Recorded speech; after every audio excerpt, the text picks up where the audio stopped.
Okay, I call the meeting of the Arapahoe County Citizens Redistricting Advisory Committee to order at 6:11 p.m.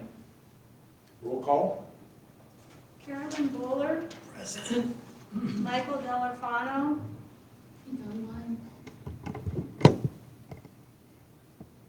He's present. I saw him online. Karen Fisher. Here. Carson Green. Present. Deborah Johnson. Absent and excused. Diana Holland. Here. David Kerber. Here. William McCartan. Present. Stephanie Pico. Okay. Here, I heard it. Rita Micklin. Absent and excused. Caroline Penaloza.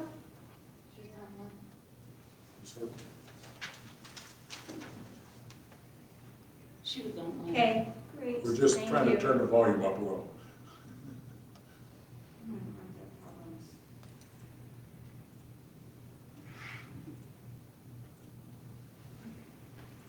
Thank you.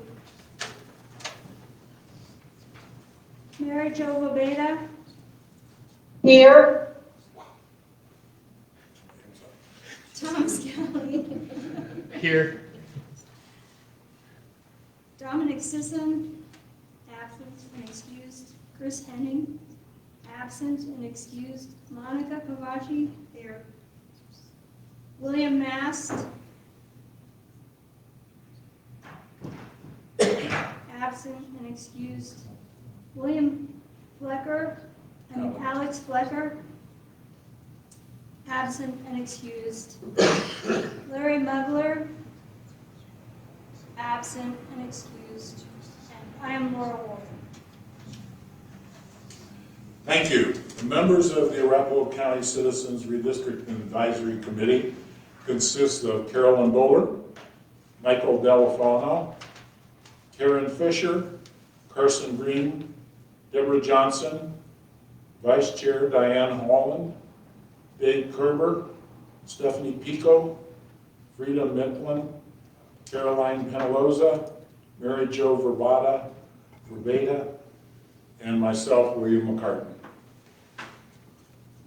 Hey Bill, this is Mike Delorfano. I didn't hear my name being called, but I'm here. Yeah, we got you. We saw your picture, or saw your name. Thank you. I hope so. There you go. Thank you. Okay, the redistricting process is governed by Colorado Revised Statute 30-10-306 that governs the process. Redistricting must be accomplished every 10 years and coincides with the U.S. Census, which is April 1st, 2020 was the most current U.S. Census. That's the figures that we use for population in Arapahoe County. We must be transparent and consider public comment. We have had 4 previous public engagement meetings. This is the 5th and final public engagement meeting, but every one of our meetings is open to the public, either in person or online. And I'll give the dates of the next 2 at the end of the meeting. The committee began with 16 maps, and we now have it down to 4 draft maps.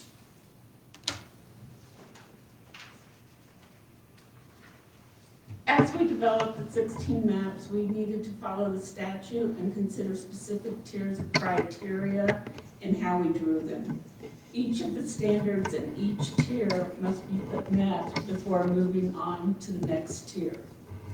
The first criteria was to maintain equal populations across the districts and be in compliance with the Voting Rights Act. We looked at a lot of data and did determine that all of the maps that we're proposing tonight are in compliance with the Voting Rights Act. As far as equal populations, the criteria is the target differential of no more than plus or minus 5%, with 131,014 being the target population. So that means that between the most populated and least populated districts, there can be no more differential than 5%. As much as reasonably be possible, we're to preserve communities of interest, such as city and town borders, and keep districts compact. We looked at many things as we looked at different communities of interest, including highway corridors, school district borders, city borders, and neighborhoods. And then last, if all those criteria are met, we are to maximize political competitiveness when possible of the different districts. So, as Bill said, this is the public engagement. The slides just switched on there. Sorry, y'all.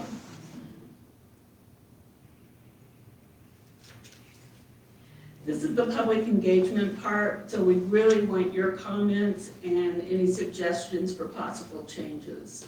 This can be done on the webpage, and you even have the opportunity to use the redistrictor part, and there's instructions to draw and submit your own map. So after we meet to take in all the public comment, we may make decisions to adjust some districts. We need to submit at least 3 to the county commissioners.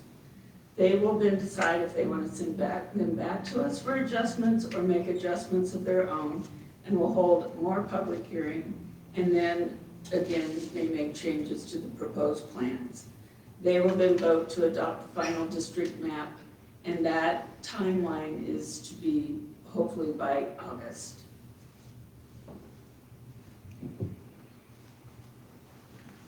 As we said, we considered a number of criteria. But if we look at map A, which is the furthest to the left over there, the original districts as they sit now are the furthest to the right of the 5 maps that are on the side of the room there. One of the things that we looked at was using roadways as the primary divider between Commissioner District 2 and Commissioner District 3, and between Commissioner District 4 and Commissioner District 5. We also connected Glendale to Commissioner District 4 via Leetsdale and Parker Road. In this map, you'll see that the population of Commissioner District 3 is the lowest of the 3.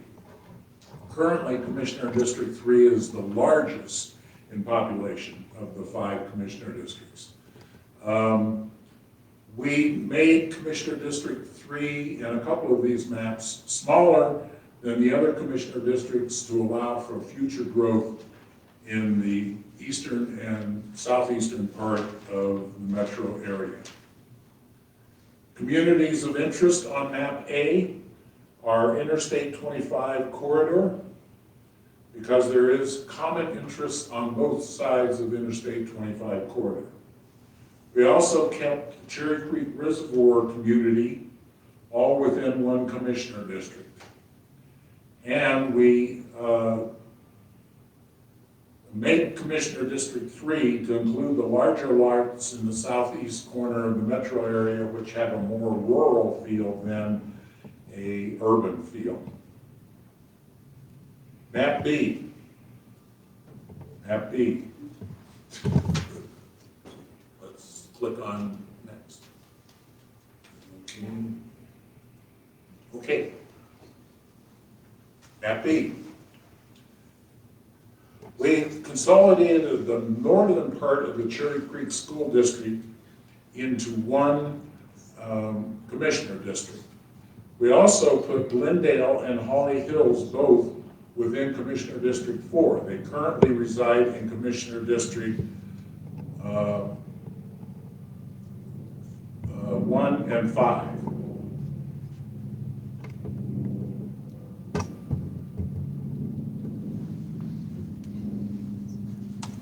Yeah, Commissioner District 5 and 1. Okay, this is correct. The original one was different than this. Population in Commissioner District 3 is lower than the others to allow for that future growth.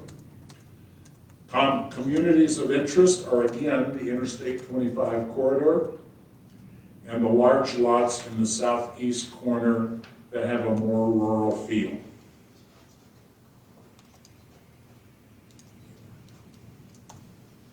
In map C, we're really taking a look at city lines as community of interest. In all of the maps, District 1 has Littleton, Inglewood, Sheridan, and Beaumont, and the other three have a part of Centennial. We had discussion about could Centennial be in one district by itself, and traditionally it's been in two districts because of its size. And we didn't think that'd be possible, but it turned out we were able to have a map developed that does contain the city of Centennial all in District 2. So this actually does change the borders of the current districts really the most. And then that caused that we needed to move Greenwood Village to District 1. Cherry Creek State Park ends up being contained within District 4. And then both Holly Hills and Glendale, to make population in District 1, moved to District 1. Another one of the considerations we were given was to start with the current maps and try to keep them, thank you, Doug.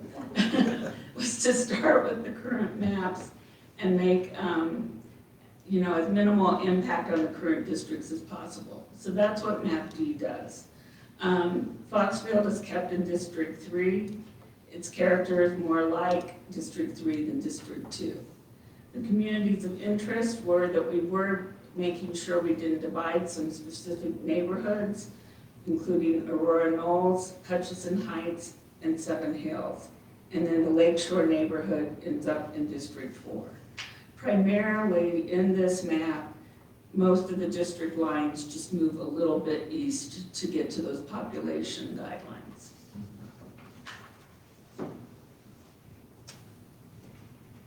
Okay. This concludes our presentation. We are now in the public engagement period. Any individuals who are invited to speak, or anyone's invited to speak, but individuals who come up to speak to the Redistricting Advisory Committee about any topic relative to redistricting. Individuals should state their name and address for the record prior to making remarks. Virtual public comment is allowed during the public engagement period by calling 1-855-436-3656, and when prompted, press #3 on the telephone keypad to enter the speaking queue. A note, you must disclose if you were under contract to or receive compensation for advocating or making recommendations to the Arapahoe County Citizens Redistricting Advisory Committee. If this is the case, please state the name of the relevant organization entity. Do we have any public comments? We have anything online? We have 5 viewers, but no one's in the phone queue. Okay. This was the last of our 5 public engagement sessions. However, we still do take written comments, and you can actually post a map of your own on the redistricting tool. The address for that is arapahoecounty.gov/redistricting. We will take any public comments, and we will also, if you go on to the gis.arapahoegov.com/RE districtor. That's a tool that you can create your own maps. Our next committee meeting is Monday, May 8th at 6 p.m. at the Arapahoe County Administration Building, and another meeting Thursday, May 18th, 6 p.m., also at the Administrative Building. Those meetings are open to the public and they are live streamed. No comments from anyone? I would entertain a motion to adjourn. So moved. Carolyn moved, Second. Dave seconded. All in favor, say aye. Aye. Opposed? Meeting is adjourned at whatever time it is. 6:26. 6:26. The Access Live event has ended. Thank you for Thank you, everyone. Thank you. Thank you. Made it. Thank you.